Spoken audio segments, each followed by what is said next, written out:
নবীজি বলেন, কোন বান্দা যদি একবার ইখলাসের সাথে লা ইলাহা ইল্লাল্লাহ পাঠ করে, আল্লাহর আসমানের সবগুলা দরজা খুলে দেওয়া হয়, তার লা ইলাহা ইল্লাল্লাহ যেন আরশ পর্যন্ত পৌঁছে যায়। তাওহীদের কয় শর্ত ভুলে গেছে? কয় শর্ত? এক নম্বর, আল্লাহ ছাড়া ইলাহ নাই, এই বিশ্বাস নিয়ে মরতে হবে।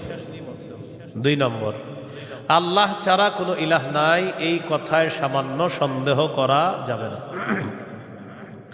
সূরা হুজুরাতের 15 নম্বর আয়াতে আল্লাহ বলেন, ইন্নামাল মুমিনুনা আল্লাযীনা আমানু বিল্লাহি ওয়া রাসূলিহি সুম্মা লাম ইয়ারতাবু ওয়া জাহাদু বিআমওয়ালিহিম ওয়া আনফুসিহিম ফী সাবিলিল্লাহ উলাইকা হুমুস সাদিকুন। আল্লাহ